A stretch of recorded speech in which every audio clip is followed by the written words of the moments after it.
work, and right now it's probably about 7:45, and my classes don't start until about 8:30, I think. But I really wanted to catch the sun and just be present with nature this morning, and I'm having such a good time just being able to chill and relax. And this, even though I have to go back home, this to me is an answered prayer. Like, I pray for slow mornings. I pray for the days where I can just get up and connect with myself first before I have to offer me to the world. And this is my second day. Wait, today is Thursday. Yeah, I got here on Tuesday. But this so far has been the most at peace I have been in a very long time. Being able to just be able to wake up and do the things that are just for me feels so unusual, but this is the life that I want. I want to be able to wake up slow and not rush. I didn't even have an alarm clock. I did have a goal to come and see the sunrise, and I did it without an alarm clock, though. I didn't need a clock to wake me up. I got up this morning, I read my Bible, got ready, and came down here. I brought everything with me because I don't plan to go back to my room before the classes start, because they're down here anyway. But I wanted to take a minute. I'm going back to connecting back to Latricia, right? And I used to read a lot. Now I read every now and then, but I used to read a lot. And today I'm like, I'm going to go ahead and read my book. I have time. This is what I want to do. But I started rereading this book, You by Eric Thomas, and I have read it before. I don't know if I finished it, but I have read it before. And let me tell you, if you want something that's going to inspire your mind and help you think about things in a new type of way, a different perspective, you need this book, right? I'll link it below in my Amazon storefront, but this book for me started, actually I think it was Steve Harvey's Jump book. I'll link that one too if I can still find it. Those books help jumpstart me changing my mind and how I see things and view things. But I'm rereading this, and I'm on page 9, and it says, when survival is the goal, how can you even think about what your higher purpose might be? Like, let that sink in. So many of us, every day, we just try to figure out how to get through it, how to get to the next part of the day, how to make it through to tomorrow, how I'm going to keep the lights on. And we do all of these things. I got to get up early. I got to go to work. I got to hustle because I got to make it. How can you ever think about what you're truly supposed to be doing? How can you think about what's really going to make you happy? It's nearly impossible, because all you're thinking about is, how am I going to make it through the day?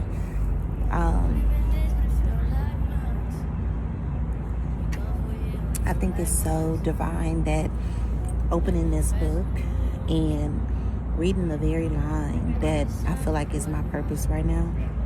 Yeah, so thinking about this, I feel like it's just so divine that this message is in this book, because y'all know that's my whole thing. And it's a gold. I'm like, what do I hear? For a very long time, I would say the past 2 years, I feel like I've been in extreme survival mode. I feel like life kind of happened to me all at one time, and it was very much new to me, and I felt myself just surviving. To the point where I wasn't really paying attention to my hair. I wasn't getting my nails done. I wasn't doing anything really for myself, because I was so scared of not making it. I was so scared of, if I use these resources today on something that's not needed, I'm not going to have nothing tomorrow. So I had developed a very strong sense of scarcity, a very strong sense of, if you don't do this, you're going to break.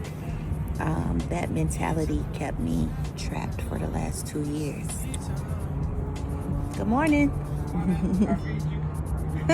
How are you? I'm doing good. How are you? I think for me, the best days of my life was experiencing homelessness. Okay. Because to get up every day and not drink and smoke, Yeah. and just do yoga and be homeless. That takes a lot of discipline. Yeah, a lot of people stopped talking to me Oh, wow. in England, in Africa. But I knew it because I'm like, okay, first of all, because my son is from here, his mom's from here. We actually got married in Chicago when I went and ran the. Oh, really? Okay, I have to get ready to go, but let me just tell y'all. I'm not sure where I left off at with the book, but I will get back to it. But let me tell y'all. Oh, he's coming back. Lord have mercy.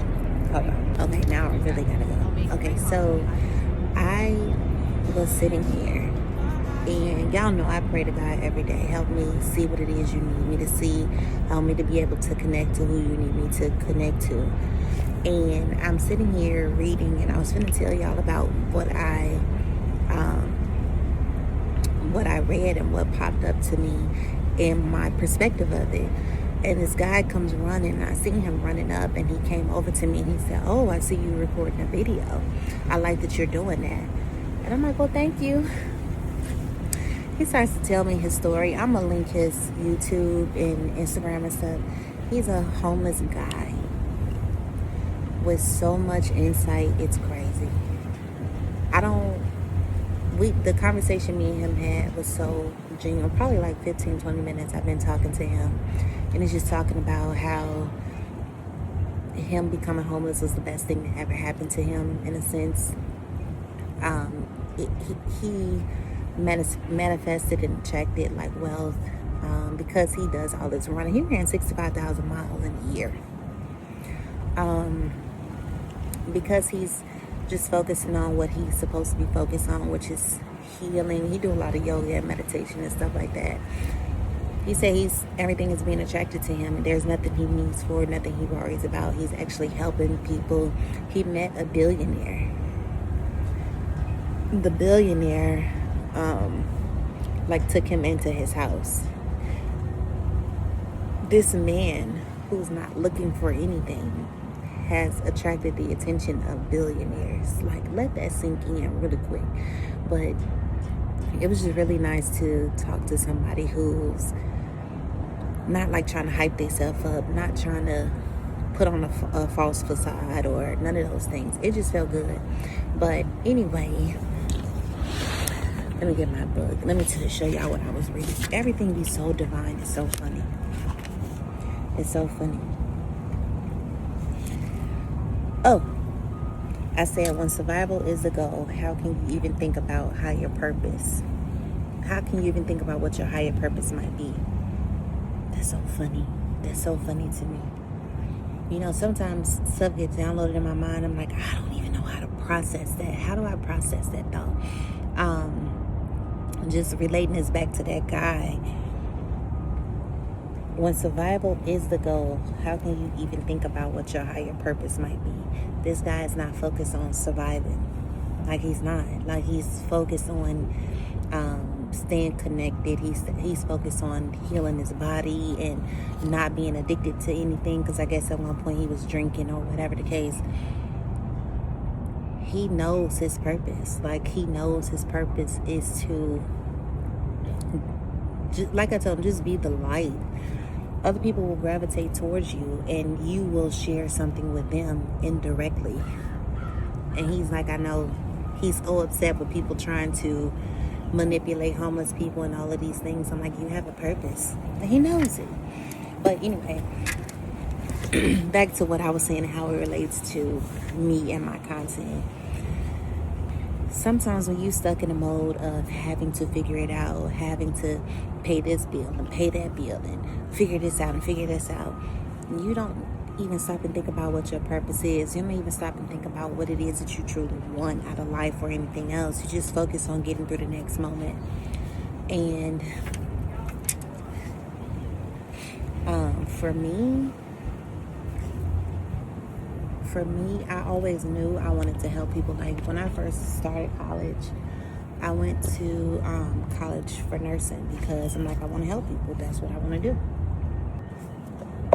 It wasn't until I got into like my second year in nursing that I realized I don't do nursing.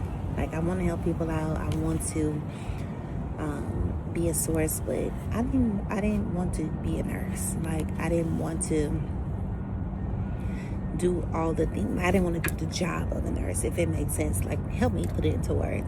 I don't want to do the job of a nurse. I wanted to be that figure that people knew would be there to help them. that, you know how you see nurses and you just automatically, like, they so helpful, they gonna help me, they're peaceful, they're helpful. Not all of them are, but you know that overall feeling you get of a nurse, like, wow, they care, they caring. That was what I attached to being a nurse. So I'm like, oh, that's what I am. I can be a nurse. So this mentality to help people has always been with me. I just didn't know which path I was supposed to travel down. It wasn't until I started struggling, and it wasn't until I started getting closer to God until I realized, yeah, you are meant to help people. Like, that is what you're here for. But now it's in a totally different capacity, and now I get so much fulfillment from just being able to share a thought with somebody to change their perspective, just being able to help people see themselves in a different kind of light. Y'all know, like, when I was going through it, stuck in that extreme survival, y'all seen how I looked. Yes, everything made me emotional.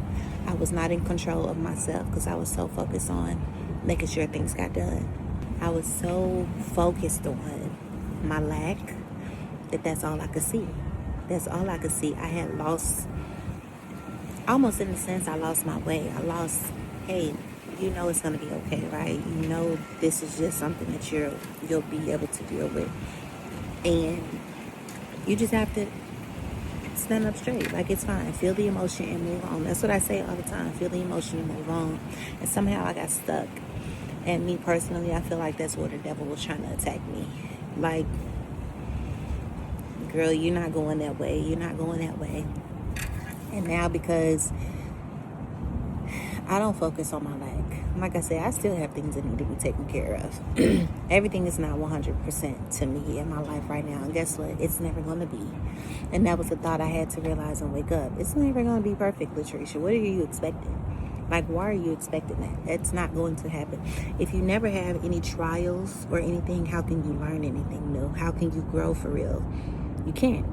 So you pray to God to give you patience, to bring you abundance, to bring you your people. If He bring all this stuff to you, you're not growing. How will you learn how to manage them? How will you know that? How will you protect them? Like, you know what I'm saying? Like, you have to go through things to grow. And that's just what happened. And I feel like this last little season in my life, I called it my Job era. It strengthened me so much, and it stretched me so much. And I'm just so grateful. As always, I'm grateful to be able to go through those experiences and then come out of them and then look back at them. What can I learn from that experience? What can I do better the next time? What should I prepare for in my future? So I just want to leave that with y'all. I have to go to class now. And it's kind of chilly out here. I had my blanket, but I folded it up so that I can go. But just remember, y'all, survival mode starts in your mind. Like, it starts in your mind because you start to focus on the lack. I know it's so much easier said than done, but don't focus on the lack. Focus on the good things. And that was one of the things I prayed too. God, help me see the good in everything.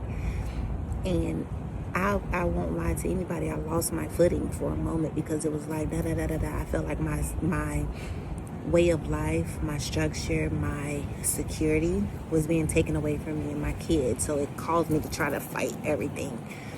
And now I'm just like, no, God is my source. I'm good. He got me.